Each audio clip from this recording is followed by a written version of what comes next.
Hi guys, welcome back to Ash Talks Basketball, and today we're doing my NBA standings predictions for the 2022-2023 NBA season. I know this is really late, and the NBA season has already started, but I went on a 3-day camping trip and I couldn't really upload then. So you have it here, and obviously my standings aren't going to change after 2 games from each team. Just reminding you guys, I have a Discord server, so if you want a non-toxic place to chat about NBA and want a place to give me video ideas, join the Discord. The link will be in the description. Starting off in the East, we have the Milwaukee Bucks. I know they're not going to be trying as hard as other teams in the regular season because they don't really need to guarantee a playoff spot, but this team is still so darn good with the big three in Chris Middleton, Jrue Holiday, and Giannis. And then you got Brook Lopez coming back from injury. This team is going to be pretty good. I'm going to go quite quickly through the teams, so this video is not 5 hours long. You got in second, you got the Philadelphia 76ers. This team really needs to prove themselves this season. You got Tyrese Maxey, that's young and improving. You got James Harden, really need to prove himself. You got additions like D'Anthony Melton and PJ Tucker. And then you got Joel Embiid going for the MVP. And personally, he's my pick for it. In third spot, I have Boston. I'm not as high on this team as other people would be, especially for their chances at the NBA Finals. I think I put Milwaukee and Philly over Boston in playoffs and obviously regular season. This team obviously made the NBA Finals, and this would probably make me sound stupid, but because of injuries, I don't think they're going to do that well. And obviously Chris Middleton was injured, and that's the only reason Milwaukee wasn't in the finals. In at fourth, I have Cleveland. I think this team's going to be really good in the regular season. You got all the young players, Donovan Mitchell, Jarrett Allen, Evan Mobley, Darius Garland. And this team's going to be good in the regular season. Hopefully they find their way in the playoffs against really tough teams, like the team I'm going to move on to. In the fifth seat, I have the Miami Heat. I think this team will be good still, but they're going to have a bit of an off-season.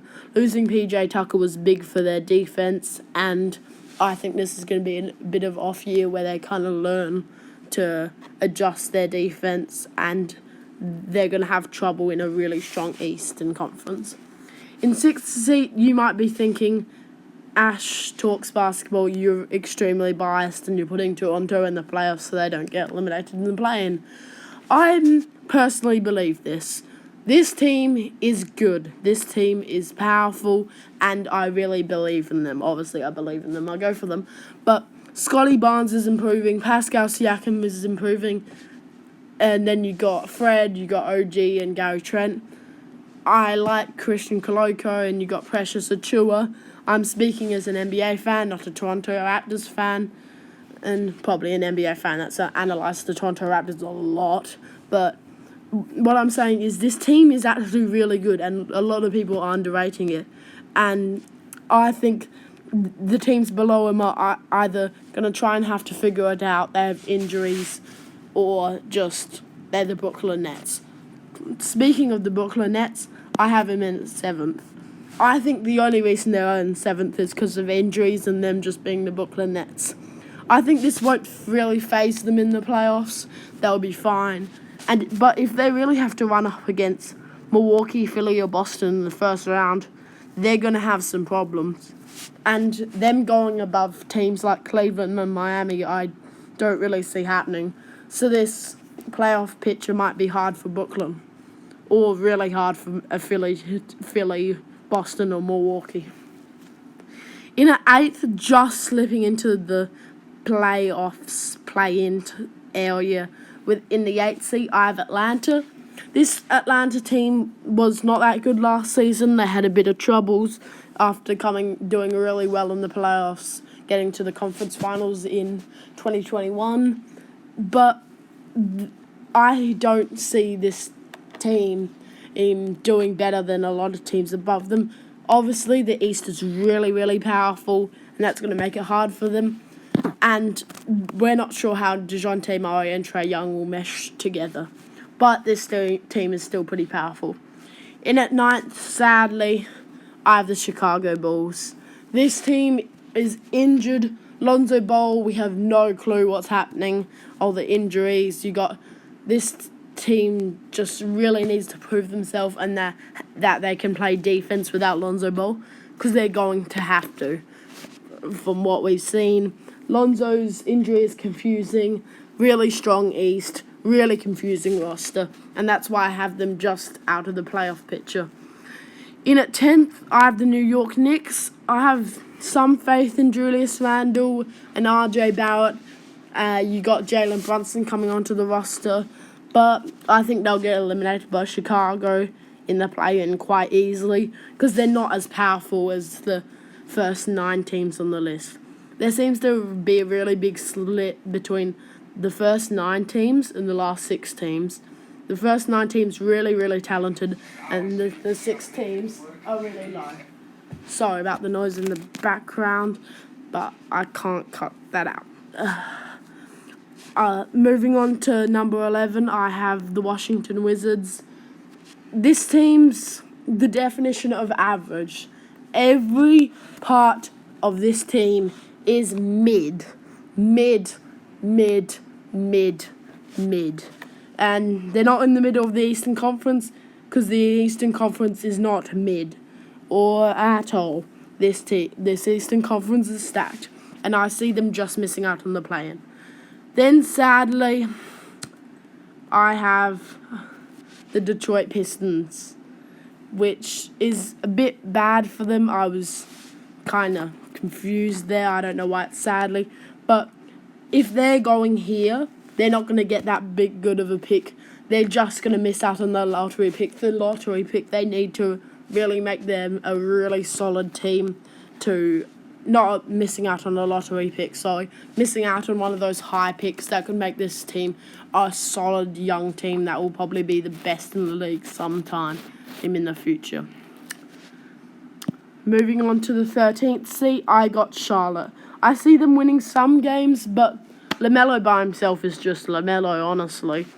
Miles Bridges was his kind of running partner that really excelled and did well, helped him excel and do well. And now it looks like he's lost them. That's going to be a big blow for the Hornets, and I see them dropping far in the East. I was hoping for them to be in the playoffs, being a really fun team to watch, even doing in Atlanta and going to the Eastern Conference Finals. I know that was probably not going to happen, but that would have been cool.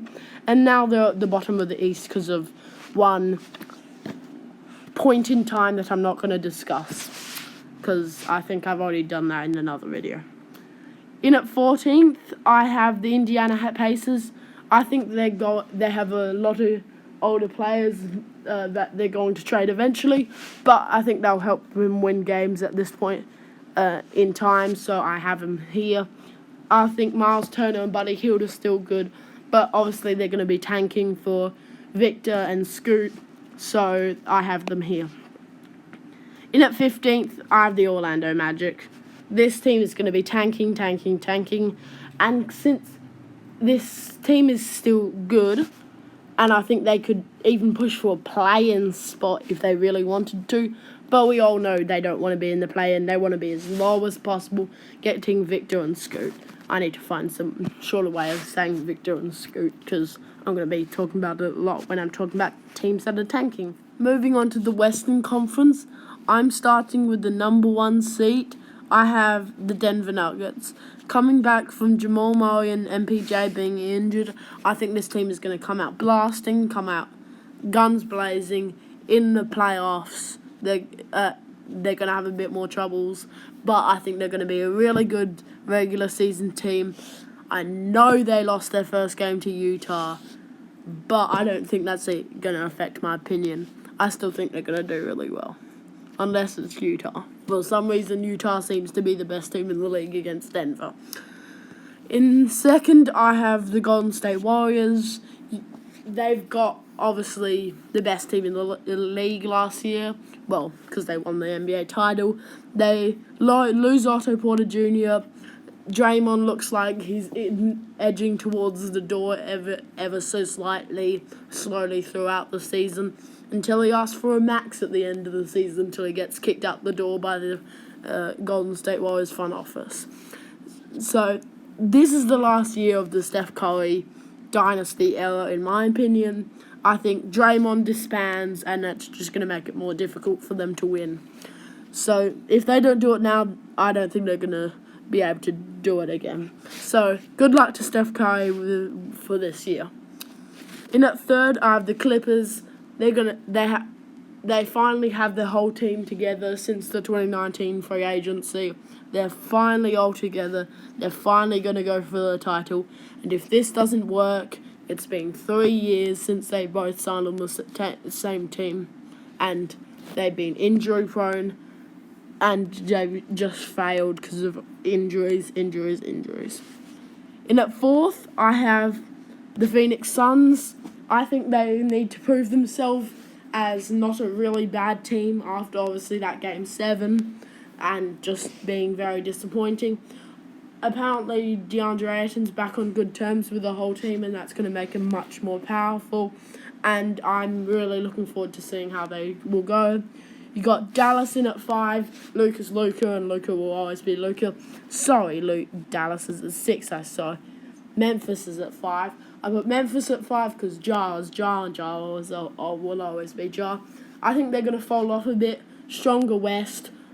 And I think they were kind of lucky last season. I still think they're a really good team, and they're going to prove themselves. But I think they're not going to be as good as last year. In at 6th, I already started talking about Dallas, but let's continue on that. You got Luka will always be Luka. You got Spencer Dinwiddie trying to replace Jalen Brunson. And you got Christian Wood, who's still a really good player that's getting underrated for some reason. Everybody's saying, Dallas is going to be worse. Jalen Brunson was a key part. Spencer Dinwiddie can still do what Jalen Brunson did. Not as well, but he'll probably stand up for that. And everybody's just forgotten about Christian Wood. Christian Wood is a valuable NBA player when he's not injured. He can 18 and 10, and he's probably the second best player on that roster. And he's not getting valued for who he is as a basketball player. 7th, I have Minnesota. Obviously, they got Rudy Gobert. I think that trade will be in vain. I don't think this is going to win them a championship. Anthony Edwards hopefully will, maybe on Minnesota, maybe somewhere else, but not within the next few years, in my opinion. In at 8th, just making the playoffs, I have New Orleans Pelicans. Zion's back, Brandon Ingram, and I really, really wanted to put this team higher. But honestly, who are these 7 teams do you put them above? Minnesota's going to be goated in the regular season, and the rest of these teams are just higher.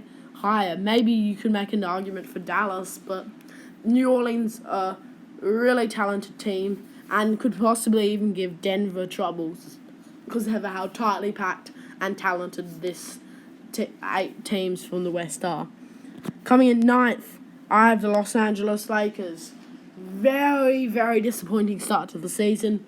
Russell Westbrook looks like he started to look like he wasn't going to get traded, and now he seems like he's already out on the trading block after 2 games. He gets 2 points in the game after playing 25 minutes. I like Russ. I think he's getting way too much hate, but come on. 2 points, 4 rebounds, 3 assists in 27 minutes. It's like you want to get traded. So, I hope they do well. I hope Russ does well. I hope he can really show the world that he's still a decent NBA player. But from what he's been doing, I don't think he's going to prove it. Just saying. Sacramento in 10. Very good team. De'Aaron Fox, Domantas Sabonis, all good. Playoffs, play-in spot. But honestly, not that much more. They still have a lot of learning to do for this team, and I hope that they're going to be good for all those Sacramento fans that have been waiting 25 years for them to be good, and I think that will happen in the next few years. In 11th, Damian Lillard just missing out on the player in again. Dame's just in so much trouble. If he does not ask for a trade, he's not going to win games. He wants to win. He wants to stay in Portland. He has to choose one or the other. He seems like he's going to stay in Portland. But one thing not many people are talking about is what's the odds of him getting traded by Portland? What happens if he doesn't demand a trade and Portland just want to move on? I think that's a very likely opportunity. Not very likely, probably unlikely. But people are thinking that if he's getting traded, he's demanding a trade. I personally think if he's getting a trade, it's 70% chance that it wasn't his choice. And it seems like he does want to stay in Portland. But what if Portland doesn't want him to stay? That's just what I'm thinking about. And as long as Portland do badly, I think they'll be on the radar for a Dame trade still. Even though it's been 2 years, people thinking Dame trade. Not 2 years, probably 1.5, but moving on.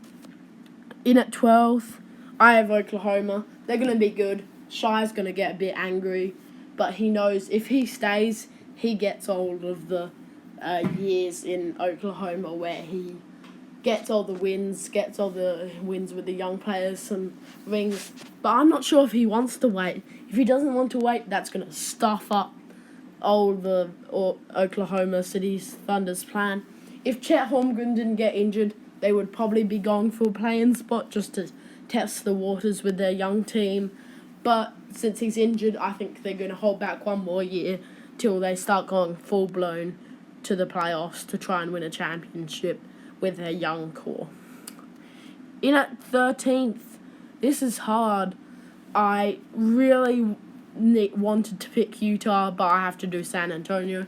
They're a young team. Obviously, they're not very good, but I still think they're going to be above expectations. Obviously, as Greg Popovich says, don't bet on them doing anything, and I totally agree with that. But I think they'll be winning a bit more games than people have expected. I think Keldon Johnson's going to have a breakout year, and he's still going to be good. But I don't think this team's going above 13th. And this bottom of the West is really hard to choose because of how weak they are. Coming in 14th, I have the Utah Jazz. They beat up on Denver Nuggets. The Denver Nuggets I have as the first seed. Utah as the 14th seed. I am looking really stupid right now. But I still think Utah's going to pull a few more wins out of their bag like it was San Antonio. They're going to get a few more wins than expected, but they're still going to be pretty bad. In at 15th, Houston Rockets. Obviously, tanking. Jabari Smith Jr. not living up to expectations in the preseason could be bad, but I still think he'll prove himself.